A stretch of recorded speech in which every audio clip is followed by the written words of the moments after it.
Hello and welcome friends. I am Anup Upadhyay and you are watching the channel of Shukla Classes. Friends आज हम लोग बहुत important topics जिसमें include है speed, velocity, average speed, average velocity and acceleration etcetera. Okay, इससे पहले वाला जो लेक्चर था, जो चौथा लेक्चर नंबर 1, उसमें हम लोग डिस्कस कर चुके हैं अब तक distance, displacement, concept of rest and motion etcetera. तो अभी तक अगर आप लोगों ने उस लेक्चर को अभी तक नहीं अटेंड किया है तो मेरी आप लोगों से रिक्वेस्ट है कि पहले आप लोग उस लेक्चर को अटेंड करिए, जिससे आप लोगों के इस चैप्टर में और भी ज्यादा कॉन्सेप्ट क्लियर हो सके और आपको ये वाला लेक्चर और आसानी से समझ में आ सके। सो स्टार्ट करते हैं इस चैप्टर को, इस लेक्चर को अपने को, जिसमें है सबसे पहले पढ़ने वाले हैं speed and velocity. So speed को एक समझने के लिए हम एक सिंपल सा एग्जांपल ले सकते हैं। यहां मेरे पास एक मैंने कंसीडर किया है फ्रेंड्स एक व्हीकल। ओके, सो ये है, यहां पे ये जीरो मार्क है, यहां से चलना स्टार्ट करता है, ये इसकी इनिशियल पोजीशन है बच्चों, ये इसकी है इनिशियल पोजीशन। और 100 मीटर, 200 मीटर, ओके, ये मूव करता है एक तरफ, फिर ये व्हीकल यहां आ जाता है, व्हीकल फिर यहां पहुंच जाता है। ओके, सो समझिएगा, ये जो व्हीकल था ये 0 मीटर से फ्रेंड्स और 100 मीटर तक पहुंचा 10 सेकेंड्स में। ओके, 10 सेकेंड्स में। और ये है केस नंबर ए, केस ए। दूसरा एक और केस में मान करके चल रहा हूं, वही दोबारा से मान 100 मीटर और ये 200 मीटर और ये वाला फ्रेंड्स 0 मीटर। ओके, और ये है 5 सेकेंड्स।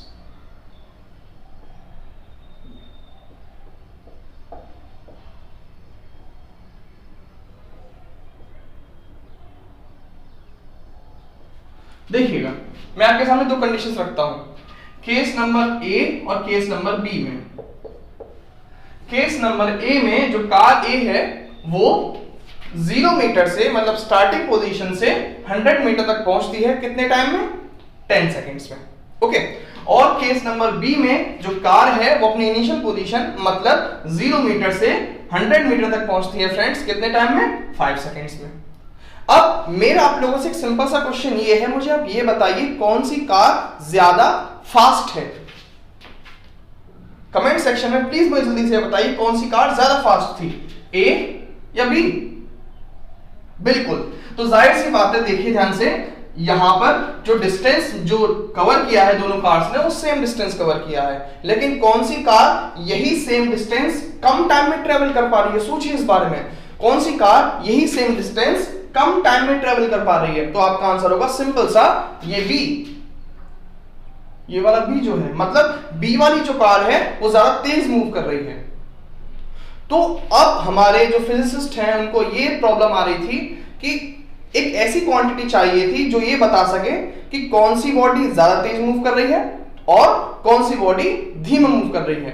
तो वहां से कॉन्सेप्ट आया स्पीड का। स्पीड, यहां देखिए, स्पीड आपने मुझे भी बताया बी वाली कार ज्यादा तेज मूव कर रही है। आप इसे कैसे बता पाए? आपने इसे ऐसे बताया कि इस वाली कार ने डिस्टेंस चला है वो कितने डिस्टेंस चला है? 100 मीटर, और इस वाली कार ने कितना डिस्टेंस चला है? Same 100 metre. डिस्टेंस यहां पे भी है, डिस्टेंस यहां पे भी सेम 100 मीटर, और इस वाली कार ने कितना टाइम लिया है 100 मीटर को मूव करने में, ट्रेवल करने में? 10 सेकेंड्स। और इसने फ्रेंड्स यहां पे है 5 सेकेंड्स। सो कौन सी कार ज्यादा फास्ट थी? आप देखेंगे अगर आप डिवाइड करें दोनों को तो आपको क्या रिजल्ट मिलेगा? 20 मीटर पर सेकेंड इस वाले केस में, और यहां पे 100, यही 100 मीटर डिस्टेंस ट्रेवल हुआ 10 सेकेंड्स में। तो यहां पे जो क्वांटिटी आई 10 मीटर पर सेकेंड। 10 मीटर ये वाली कार 10 मीटर पर सेकेंड मूव की, ये वाली कार 20 मीटर मूव करी पर सेकेंड, है ना? तो जाहिर सी बात है ये वाली कार ज्यादा फास्टली मूव की थी। तो स्पीड ये वो क्वांटिटी है जो आपको ये बताती है कि कौन सी बॉडी ने जो डिस्टेंस ट्रेवल किया वो ज्यादा तेजी से मूव किया। मतलब स्पीड आपके पास वो क्वांटिटी है जो आपको ये बताएगी कि डिस्टेंस ट्रेवल करते टाइम कौन सी बॉडी तेज मूव की और कौन सी बॉडी धीमे मूव की। ये है बेसिक मीनिंग ऑफ स्पीड। तो इसे लिख लेते हैं फ्रेंड्स, बहुत सिंपल वे हमने इसे सीख लिया है। सो डेफिनेशन क्या बन सकती है यहां से, स्पीड क्या है, mathematical definition, the distance, simply it is the distance travelled by the body per unit time. पर सेकंड बॉडी कितना डिस्टेंस चलती है, अगर पर सेकंड बॉडी ज्यादा डिस्टेंस चलती है तो जाहिर सी बात है स्पीड की वैल्यू ज्यादा होगी। और स्पीड का मीनिंग क्या है, फिजिकल मीनिंग क्या है, वो स्पीड समझाना क्या चाहती है फ्रेंड्स। तो स्पीड ये समझाती है कि कोई बॉडी डिस्टेंस ट्रेवल करते टाइम कितना तेजी से उस डिस्टेंस को ट्रेवल करती है, how fast your body moves. Okay, बहुत इंपॉर्टेंट वर्ड है। स्पीड बताती है डिस्टेंस ट्रेवल करते टाइम बॉडी कितनी तेजी से उस डिस्टेंस को चलती है। ओके, सो ये हमारा पहला कॉन्सेप्ट था स्पीड के बारे में। कुछ और जान लिया जाए स्पीड के बारे में फ्रेंड्स। स्पीड का अगर मैं फॉर्मूला बताऊं आप लोगों को, सो फॉर्मूला है स्पीड का, यहां से देखिए क्या फॉर्मूला बना, डिस्टेंस ऊपर रखिए और टाइम से डिवाइड कर दीजिए। So formula is speed is equals to distance divided by time. Okay, speed simply distance divided by time, ये हमारे पास फॉर्मूला बना स्पीड के लिए। अच्छा ये बताइए क्या ये स्केलर क्वांटिटी है या वेक्टर क्वांटिटी है, बताइए मुझे ध्यान से, स्केलर है या वेक्टर, सोचिए। तो सिंपली डिस्टेंस स्केलर है, टाइम वो भी स्केलर है, तो सिंपली यहां पर हो जाएगा speed is a scalar quantity. बहुत important, speed is a scalar quantity, है ना। अब आखिरी बात, इसकी यूनिट क्या है फ्रेंड्स। तो सिंपली आप बता सकते हो डिस्टेंस की यूनिट क्या होती है, मीटर, और टाइम की यूनिट सेकंड। तो सिंपली इसकी यूनिट हो जाएगी यूनिट मीटर पर सेकंड। अच्छा एक बात बताइए, कल के लेक्चर में हम लोगों ने सीखा था डिस्टेंस के बारे में कि डिस्टेंस क्या कभी नेगेटिव हो सकता है, तो आंसर है नहीं। डिस्टेंस के पास नेगेटिव का मतलब डायरेक्शन को शो करना, तो जाहिर सी बात है डिस्टेंस एक स्केलर क्वांटिटी, तो वहां पे डायरेक्शन की जरूरत नहीं पड़ती। तो यहां पे हम क्या सीख सकते हैं कि स्पीड स्केलर क्वांटिटी है, तो उसको डायरेक्शन, जाहिर सी बात है जब यहां पे डिस्टेंस स्केलर क्वांटिटी है तो स्पीड भी स्केलर क्वांटिटी होगी, है ना। तो यहां पे एक चीज और, स्पीड बॉडी की या तो 0 मीटर पर सेकंड हो सकती है और it is a positive value, या तो दो बातें हो सकती है बच्चों। अगर ये कार मूव ना करे, समझिएगा, अगर ये कार मूव नहीं करती तो स्पीड कितनी होगी, जाहिर सी बात है वो बॉडी रेस्ट में है, वो ट्रेवल ही नहीं कर रही, तो डिस्टेंस ट्रेवल 0 हुआ तो स्पीड 0 हो जाएगी। या फिर स्पीड की कोई ना कोई पॉजिटिव वैल्यू होगी, मतलब या तो अगर बॉडी रुकी हुई है तो स्पीड 0, और अगर वो मूव कर रही है तो स्पीड की कोई ना कोई वैल्यू पॉसिबल होगी, कोई ना कोई वैल्यू होगी, पॉजिटिव वैल्यू, 2 मीटर पर सेकंड, 3 मीटर पर सेकंड, कुछ भी। जैसे हमारे वाले केस में यहाँ पे 10 है और यहाँ पे 20 है, तो कोई ना कोई पॉजिटिव वैल्यू जरूर आएगी अगर बॉडी मूव कर रही है, नेगेटिव कभी नहीं आ सकती, है ना। तो ये था whole concept about simple way में स्पीड के लिए। अब मैं आप लोगों को बताना चाहूंगा वेलोसिटी क्या है। तो यहां पर वेलोसिटी के लिए हम लोग कंसीडर कर सकते हैं, ये था सिंपल सा एग्जांपल स्पीड के लिए, आप लोग इसका स्क्रीनशॉट ले लीजिए, फिर मैं आगे बढ़ता हूं। सो वेलोसिटी के लिए फ्रेंड्स आप लोगों को अब ज्यादा दिक्कत नहीं आएगी, जैसे स्पीड के लिए होता है सेम वही प्रोसेस वेलोसिटी के लिए होता है, बस थोड़ा सा ही चेंजेस होते हैं इसमें। वेलोसिटी क्या है,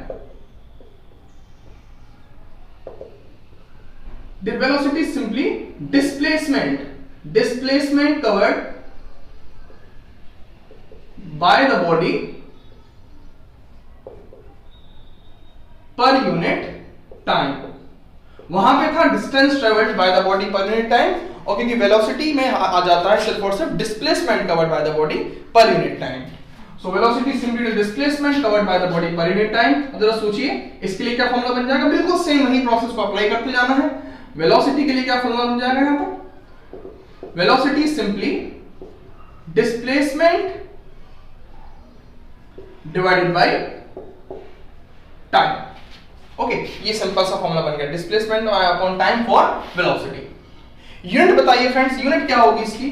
सो यूनिट होगी, डिस्प्लेसमेंट भी तो लेंथ ही होती है, तो लेंथ मतलब मीटर और टाइम के लिए सेकंड, सो यूनिट भी होगी इसके लिए। अच्छा क्वांटिटी कैसी है, स्केलर है वेक्टर, तो बताइए जरा ध्यान से देख करके। वेलोसिटी कैसी क्वांटिटी है? तो आप यहां से देख सकते हैं displacement it is a scalar और वेक्टर क्वांटिटी। याद करिए पिछले लेक्चर से, ये जो डिस्प्लेसमेंट है वो स्केलर क्वांटिटी थी या वेक्टर क्वांटिटी थी? तो आपका आंसर बहुत सिंपल है, displacement is a vector quantity. और अगर डिस्प्लेसमेंट वेक्टर क्वांटिटी है तो velocity is also a vector quantity. तो वेक्टर क्वांटिटी के पास डायरेक्शन भी होती है, तो वेलोसिटी की क्या डायरेक्शन होगी? तो जो डायरेक्शन आपके डिस्प्लेसमेंट की होगी बच्चों, वही डायरेक्शन आपकी वेलोसिटी की भी होगी। जैसे आपके पास एक कार इस तरफ ट्रेवल कर रही है, ऐसे है ना, ये ओरिजिन है, इस तरफ पॉजिटिव एक्स डायरेक्शन में बच्चों, ऐसा। तो जाहिर सी बात है अगर ये डायरेक्शन है डिस्प्लेसमेंट की तो वेलोसिटी की भी डायरेक्शन यही होगी। और अगर आपकी कार नेगेटिव एक्स डायरेक्शन में मूव कर रही है तो वेलोसिटी की डायरेक्शन भी यही होगी, इस तरफ वाली। तो मतलब जो डायरेक्शन डिस्प्लेसमेंट की होती है वही एग्जैक्ट डायरेक्शन आपकी वेलोसिटी की भी मानी जाती है ना, इसलिए वेक्टर क्वांटिटी हुई। अच्छा एक बात और बताइए मुझे, यहां से सारी कंडीशन हमारे वेलोसिटी और ये वेलोसिटी के लिए हुआ। एक पॉइंट और मुझे आप लोगों के साथ डिस्कस करना है, यहां पर मैं इसको यहां से रख कर दूं।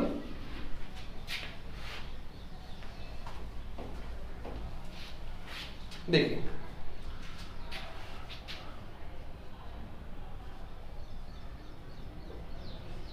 velocity of a body can be zero, positive as well as negative। इसका मीनिंग क्या है बच्चों? वेलोसिटी जीरो भी हो सकती है, पॉजिटिव भी हो सकती है, नेगेटिव। इसका मीनिंग क्या है जरा सोचिएगा। ये ओरिजिन है ना, अगर आपकी कार यहीं रहती है, यहीं पे रेस्ट में रहती है, तो जाहिर सी बात है मूव नहीं कर रही। और अगर ये मूव नहीं कर रही तो डिस्प्लेसमेंट ट्रेवल कितना हुआ? Displacement covered zero. जब मूव ही नहीं कर रही तो डिस्प्लेसमेंट कैसे कवर करेगी? तो इस केस में जब डिस्प्लेसमेंट जीरो है तो वेलोसिटी भी कितनी हो जाएगी? जीरो। तो अब दूसरा केस लेते हैं फ्रेंड्स, ये है पॉजिटिव एक्सिस और ये है बच्चों नेगेटिव एक्सिस। अगर आपकी कार पॉजिटिव डायरेक्शन में मूव कर रही है तो वेलोसिटी की वैल्यू पॉजिटिव आएगी, और अगर आपकी कार नेगेटिव एक्सिस में मूव कर रही है, इस तरीके से नेगेटिव डायरेक्शन में आगे बढ़ रही है, तो डिस्प्लेसमेंट नेगेटिव होगा, जिसकी वजह से डिस्प्लेसमेंट नेगेटिव होगा तो वेलोसिटी की वैल्यू नेगेटिव आएगी। पॉजिटिव और नेगेटिव सिर्फ और सिर्फ डायरेक्शन को शो करते हैं बच्चों, इनका वैल्यू के साथ कोई भी लेने देना नहीं है, क्योंकि ये वेलोसिटी वेक्टर क्वांटिटी है तो डायरेक्शन भी तो इन्वॉल्व करनी पड़ती है, इसीलिए पॉजिटिव और नेगेटिव साइन आते हैं यहाँ पर। ओके, अब हमने पूरे तरीके से डिस्कस कर लिया है वेलोसिटी के बारे में और स्पीड के बारे में। अब मैं आगे बढ़ना चाहूंगा uniform and non uniform motion, बहुत इंपॉर्टेंट। सो फ्रेंड्स चलिए अब हम स्टार्ट करने वाले हैं एक और टॉपिक जो है concept of uniform motion and non uniform motion. बहुत सिंपल है ये आर्टिकल, देखिए यहाँ पर मैं आपसे कहता हूं आपके पास एक कार है जो कि इनिशियल पोजीशन है उसकी O, ओके, ये स्टॉप है उसका। अब क्या होता है 10 सेकंड बाद इसकी नई पोजीशन है A जो कि है 10 मीटर दूर, मतलब 10 सेकंड बीते और ये कितना आगे बढ़ गई? 10 मीटर दूर। फिर जब ये A पॉइंट पे थी फिर 10 सेकंड और बीते, ये B पॉइंट पे आ गई, समझिएगा। फिर इसने और 10 मीटर चला, ये 10 सेकंड बाद और 10 मीटर चला, B पॉइंट पे आ गई।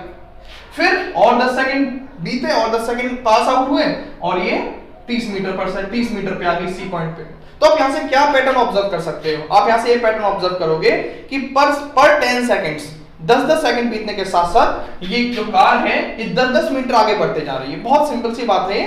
तो यहां आप देखेंगे क्या पैटर्न है कि जब एक बॉडी मूव कर रही है, जैसे यहां पे कार मूव कर रही है, अगर ये car equal interval of time में इक्वल डिस्टेंस ट्रेवल करती है, समझिएगा मेरी बात को, अगर एक बॉडी मूव करते टाइम इस तरीके से पैटर्न फॉलो करे कि इक्वल टाइम के पासेज के साथ साथ इक्वल डिस्टेंस अगर कोई बॉडी ट्रेवल करती है तो हम उस मोशन को बोलते हैं फ्रेंड्स यूनिफॉर्म मोशन। देखिए यहां पर टाइम के इक्वल पासेज के साथ टाइम बराबर 10-10 सेकंड्स पास आउट हो रहे हैं और पर 10-10 सेकंड के पास आउट होने के साथ साथ जो डिस्टेंस ट्रेवल हो रहा है वो कितना हो रहा है? 10 मीटर, फिर 10 मीटर, फिर 10 मीटर। तो इसे बोलते हैं हम लोग यूनिफॉर्म मोशन। अच्छा, यहां पर एक और चीज है, ये क्या चाहिए था केस ए, अब केस बी को देखिए ध्यान से। ये क्या है? यहां पर देखिएगा जब आपकी कार शुरुआत में O पॉइंट पर थी इनिशियल पोजीशन पर, 10 सेकंड बीते ये A पॉइंट पे आ गई 10 मीटर दूर, फिर 20 सेकंड बीते फिर 10 मीटर दूर आई। अब देखिए यहाँ पे क्या हो रहा है, इस वाले केस में आपकी कार 10-10 मीटर आगे बढ़ रही है, लेकिन पहले तो टाइम था 10 सेकंड लगे, अगले जर्नी को कवर करने में उतने ही अगले डिस्टेंस को ट्रेवल करने में इसको लग गए फ्रेंड्स 20 सेकंड। फिर और 10 मीटर आगे चलने में इसको लग गए 30 सेकंड। तो ये मोशन कैसा है? ये मोशन है नॉन यूनिफॉर्म मोशन, मतलब ऐसा मोशन जिसमें जब बॉडी ट्रेवल करे तो इक्वल डिस्टेंस ट्रेवल करने के लिए उसे अनइक्वल इंटरवल ऑफ टाइम लगे। यहां पर इक्वल डिस्टेंस ट्रेवल किया उसने इक्वल इंटरवल ऑफ टाइम में, और यहां है इक्वल डिस्टेंस ट्रेवल किया लेकिन अनइक्वल इंटरवल ऑफ टाइम में। तो ये है फ्रेंड्स नॉन यूनिफॉर्म मोशन। इसे थोड़ा सा लिख लेते हैं सिंपल वे में। So what is uniform motion? When a body cover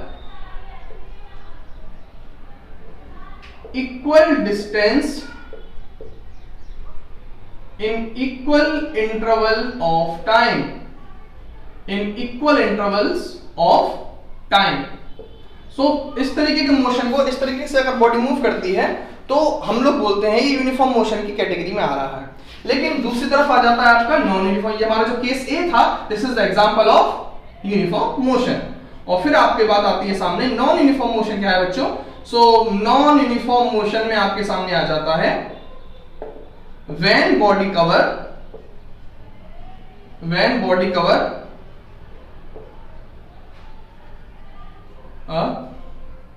equal distance in unequal intervals of time, unequal intervals of time. तो वो जो कैटेगरी है, वो मोशन की जो कैटेगरी है वो है नॉन यूनिफॉर्म मोशन की। ओके, अब हम आगे बढ़ने वाले हैं, हम आपको कॉन्सेप्ट बताने वाले हैं, concept for average speed and average velocity है। इस पर जो है काफी न्यूमेरिकल्स एग्जाम में पूछे भी जाते हैं, तो इसको हमें अच्छे से समझना है। इसके सिंपल से फॉर्मूलेज हैं, उनको अच्छे से ग्रैब करना है, समझना है, और वो हमें फॉर्मूलेज एग्जाम में न्यूमेरिकल में पूछे जाते हैं। सो फ्रेंड्स, चलिए अब हम जान लेते हैं बहुत इंपॉर्टेंट टॉपिक जो है average speed and average velocity.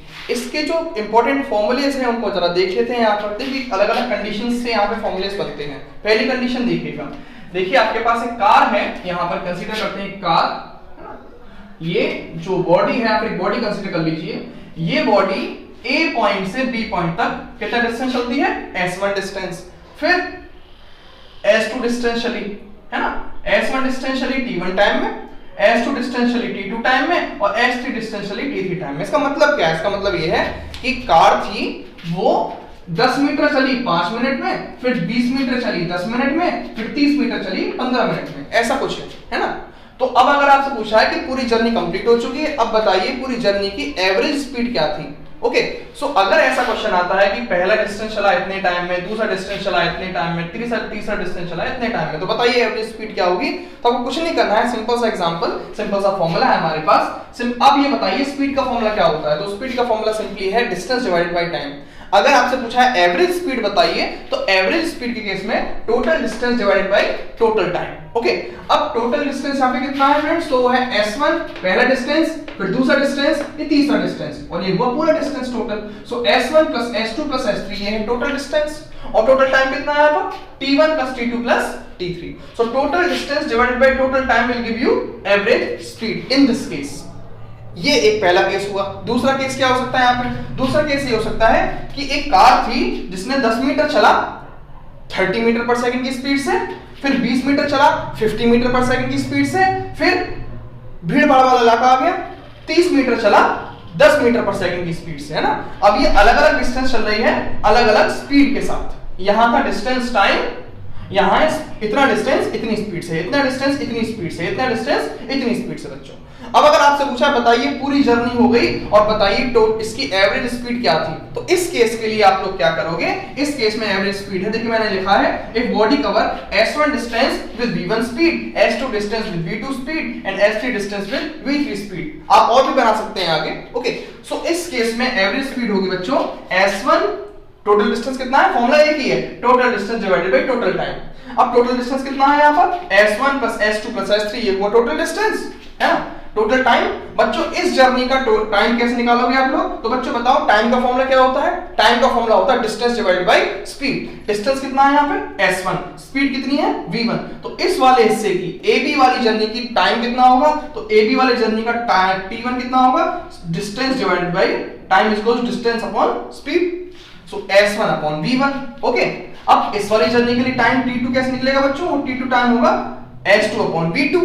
ऐसे t3 टाइम कितना होगा बच्चों इस वाले केस के लिए, इस केस के लिए t3 टाइम होगा h3/v3। फिर समझिए मैंने क्या कहा, एवरेज स्पीड का फॉर्मूला सिंपल है, total distance divided by total time.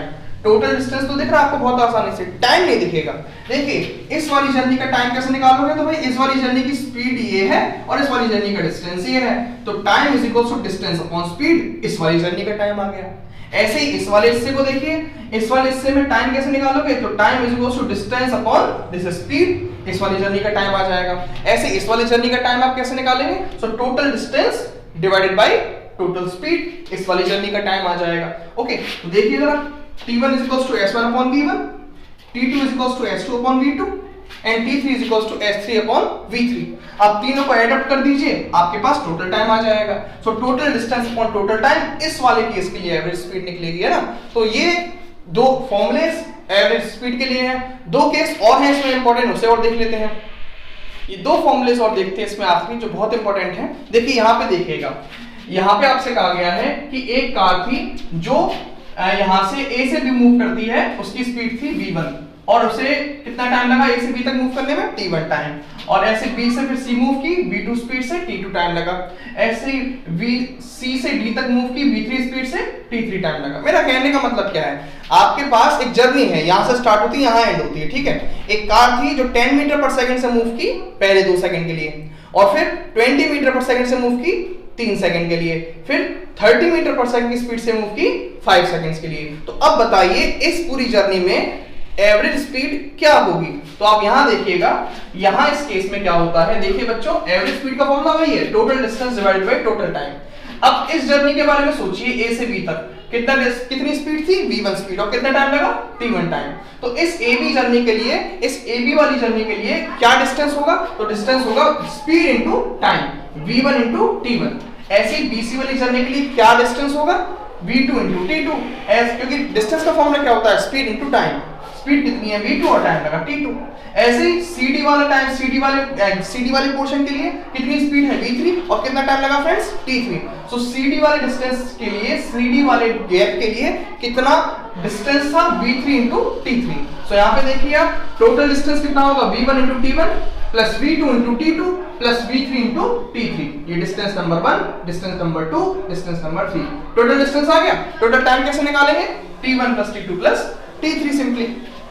अब बच्चों एक चीज और जो आखिरी है यहाँ पर, देखें बहुत जरूरी, एवरेज वेलोसिटी कैसे निकालते हैं। हमने एवरेज स्पीड के जितने फॉर्मूले थे वो डिस्कस कर लिए हैं, एक छोटा सा फॉर्मूला और है एवरेज वेलोसिटी के लिए। सो बच्चों अगर आप एवरेज वेलोसिटी की बात करते हो तो फॉर्मूला बहुत ज्यादा सिंपल है। एवरेज वेलोसिटी का मतलब है total displacement divided by total time. बहुत simple, total displacement divided by total time, ये था एवरेज वेलोसिटी के लिए फॉर्मूला।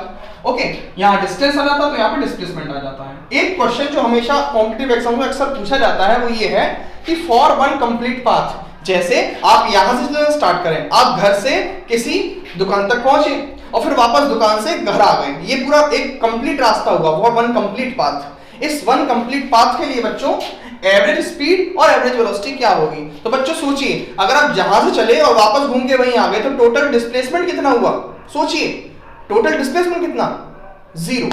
और अगर total displacement 0, so average velocity कितनी हो जाएगी for one complete path, 0। Okay, और एवरेज स्पीड, अब जरा सोचिए, आप यहां से दुकान तक गए और फिर दुकान से घर आ गए, आपने डिस्टेंस तो ट्रेवल किया, रास्ता तो ट्रेवल किया, और अगर रास्ता ट्रेवल किया बच्चों और टाइम भी लगा होगा, so total distance upon total time, average speed की वैल्यू आएगी, कोई ना कोई वैल्यू पॉसिबल होगी उस केस में। सो एवरेज स्पीड की कोई ना कोई पॉजिटिव वैल्यू होगी, लेकिन एवरेज वेलोसिटी 0 हो जाएगी, क्योंकि एवरेज वेलोसिटी में आता है टोटल डिस्प्लेसमेंट, और डिस्प्लेसमेंट उस केस में 0 था।